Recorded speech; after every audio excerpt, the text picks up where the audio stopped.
Bonjour et bienvenue dans ESS On Air, l'émission de Mediatico où les acteurs de l'économie sociale et solidaire prennent la parole sur l'actualité.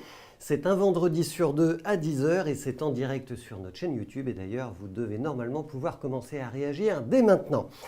Et aujourd'hui, c'est un ESS On Air spécial COP26 cette semaine. Donc, ce sont les acteurs de l'économie sociale et solidaire qui vont vous parler à la fois d'émissions de CO2, de déforestation, de finances vertes. On va parler aussi avec eux de ce taux incroyable décidé au G20 de 15% d'impôts sur les multinationales dans le monde. Et puis on va parler du record de la Bourse de Paris, du dernier livre d'Olivia Grégoire et de l'ouverture du mois de l'économie sociale et solidaire au mois de novembre. Mais on va en parler avec les acteurs de l'économie sociale et solidaire, ceux qui font bouger l'économie, parce qu'ils ont d'autres messages à porter que ceux qu'on entend d'habitude dans l'actualité. Et donc, j'accueille nos deux invités du jour, les deux invités de la semaine sur ce plateau de Mediatico. Donc Marion Greffly, d'abord. Bonjour Marion. Bonjour, merci pour l'invitation. Alors Marion, elle est cofondatrice de Télécoop. En un mot, Télécoop, c'est quoi ? Télécoop, c'est le premier opérateur télécom coopératif à vocation écologique et solidaire. Et Santiago Lefebvre, qui est avec nous aussi, lui, il est PDG de Change Now. Change Now, pareil, en un mot. Change Now, c'est le plus grand rassemblement mondial des solutions pour la planète. Alors, qu'est-ce qu'ils retiennent, eux, de l'actualité ? Qu'est-ce qui les énerve dans l'information ? Quelles sont les infos positives qu'ils ont envie de partager avec nous ? Et quelle est leur propre actualité ? On en parle tout de suite.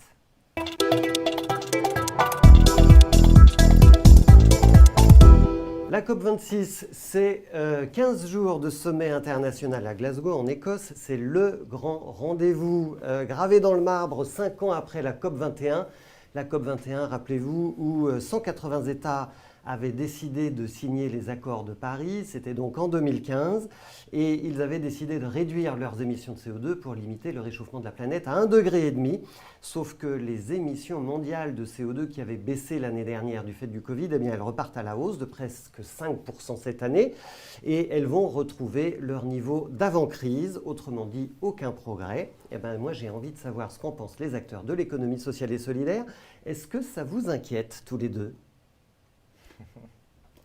Santiago. Mais en tout cas, ce qui est pas forcément rassurant, c'est que la situation s'est empirée depuis les prises d'engagement il y a 6 ans. Voilà. Ça, c'est quelque chose qui... Donc ça veut dire on prend des engagements et en fait on ne les tient pas, ou ça ne sert à rien de prendre des engagements et de faire des promesses en fait aux citoyens ? En tout cas, aujourd'hui, techniquement, la trajectoire sur laquelle on est très loin de la trajectoire des 1,5, même des 2. Donc je crois qu'on est à 2,7 pour l'instant. Donc si on ne change pas. Si on ne change pas. Si on ne change pas, je dirais il faut aussi relativiser, c'est que les choses peuvent changer en pire ou en mieux aussi. C'est-à-dire que pour l'instant, la tendance est plutôt à l'accélération, j'ai l'impression, qu'au ralentissement. Donc voilà, le 2,7 est une moyenne probable d'atterrissage pour l'instant. Donc en soi, c'est très inquiétant pour les conséquences que ça peut avoir derrière. Alors, nous, on a envie de vous partager des informations positives, mais c'est vrai que les choses peuvent changer en pire aussi. Marion Greffly, cet enjeu de réchauffement climatique, cette COP26, comment est-ce que toi tu la regardes ? En fait, alors il y a eu un certain nombre d'engagements qui ont été pris pendant effectivement cette COP26. Vous avez peut-être vu la réduction du méthane notamment. Donc, il y a eu des annonces assez fortes qui ont été faites. Mais pour l'instant, moi ce que j'ai peur, c'est que c'est des annonces. Comme toutes les COP qui ont précédé, il n'y a pas de calendrier, il n'y a pas de plan d'action précis, il n'y a pas de budget. Il n'y a pas aussi les grands pays émetteurs, notamment typiquement du méthane qui était autour de la table, etc. Donc concrètement, oui, il y a des avancées, mais on n'a pas de points concrets. Et moi, ce qui me pose le plus gros problème, c'est l'intégration de la société civile là-dedans. Puisque pour que la question de la transition écologique et sociale soit vraiment prise vraiment dans son entièreté par la société, il faut que nous, citoyens, soyons intéressés par ce qui se passe et qu'on soit partie prenante de ces décisions et de ces plans d'action. Et on l'a vu par exemple avec la Convention citoyenne pour le climat. On a fait travailler pendant des mois des citoyens sur des sujets de ce type-là. Et au final, on n'a pas pris les engagements qui étaient de prendre le copier-coller des propositions qui étaient faites par les citoyens pour les mettre en place et pour vraiment, finalement, prendre à bras-le-corps cette situation du changement climatique. Donc moi, c'est ça que je déplore, c'est qu'aujourd'hui, on est dans une situation, certes, il y a des engagements, il n'y a pas encore d'éléments concrets derrière, alors ça peut devenir, puisqu'il y a une deuxième semaine qui est quand même plutôt consacrée à ça. Et l'autre sujet, c'est comment est-ce qu'on fait pour que les citoyens soient aussi partie prenante de ces solutions et qu'on fasse en sorte que cette transition écologique et sociale, elle soit embrassée par tous, puisque c'est ça dont on a besoin. Ce n'est pas uniquement d'un engagement politique, c'est que toute la société civile, en fait, s'en empare. Et là, pour moi, il y a une vraie dichotomie entre ces deux éléments. Alors, il y a eu un grand sujet de débat dans la semaine, c'était celui de la déforestation. On a plus de 100 États qui se sont engagés à ne plus déforester, à ne plus couper leurs forêts d'ici à 2030. Et plus de 100 États, ça inclut notamment le Brésil et le Canada. Est-ce que ça, c'est une bonne nouvelle ou est-ce que c'est pareil? En fait, on attend de voir et on doute en fait, de la parole des États. Oui, moi, de mon point de vue de citoyen et d'en plus d'entrepreneurs engagés, pour l'instant, j'ai des doutes. Parce que, effectivement, comme je le disais tout à l'heure, on a besoin d'un plan d'action, on a besoin d'un budget derrière, on a besoin de forces vives qui vont le mettre en place. Il y a besoin d'une certaine planification écologique, en fait, pour atteindre en fait, cette limitation du réchauffement climatique. Et ça, pour l'instant, je ne le vois pas. Donc c'est très bien, il faut commencer par des engagements. De toute façon, c'est nécessaire pour après mettre en place des politiques publiques, donc c'est très bien. Mais moi, ce que j'attends sur la dernière semaine, c'est comment on fait tout ça. Et c'était quand même les grands rendez-vous manqués aussi de la COP 21 de Paris. C'était qu'est-ce qui se passe derrière ensuite. Donc, c'est ça. Et normalement, le rendez-vous, c'était cette année, c'était 5 ans plus tard, Santiago sur la déforestation. Du coup, on a vu l'Indonésie notamment qui a signé mercredi et puis qui jeudi a dit « Ah non, mais finalement, on n'a pas vraiment signé. Non, on n'a pas signé du tout. » Donc il y a aussi des États qui s'engagent et qui se désengagent le lendemain. C'est quand même incroyable. On l'a vu aussi sur les accords de Paris avec les États-Unis. Ce qu'il faut quand même, je pense, une des choses qui est très importante, et là je vais plus du côté positif des COP, c'est que les engagements ont quand même une force quelque part qui est une force de signalement. C'est-à-dire que par exemple, le fait qu'il y ait eu un tel succès, par exemple aux accords de Paris, a fait qu'il y a quand même eu un effet de bascule dans la mentalité de beaucoup d'entreprises, de beaucoup de personnes de la société civile, Et de citoyens, absolument. En disant, ok, ça devient une priorité qui est, on va dire, acceptée et signalée pour tous. Et donc ça a commencé vraiment, je trouve que ça a été un des points de bascule aussi de la grande transition, ou d'accélération en gros de la transition. Peut-être pas encore, enfin c'est clair, pas encore au niveau où ça doit être, mais ça a été quand même un moment de bascule. Et je pense que voilà, tous les différents accords qui peuvent être pris à la COP 26, pour beaucoup, on va dire, c'est un peu le minimum pour sauver les meubles et pour pas que cette COP 26 soit un échec. On va à ce qui doit être fait pour pas que ça apparaisse comme un échec. Et c'est des choses concrètes, voilà, on va en parler après, mais entre la déforestation et les autres, c'est des choses sur lesquelles on attendait des accords. Donc il y a des accords qui sont pris. Après, il faudra qu'on voit la force. Mais en tout cas, voilà, sur la déforestation, c'est un signalement. Donc, ok, on a pris conscience au niveau mondial que la déforestation, c'est un vrai sujet. Voilà. Maintenant, comment est-ce qu'on va le régler?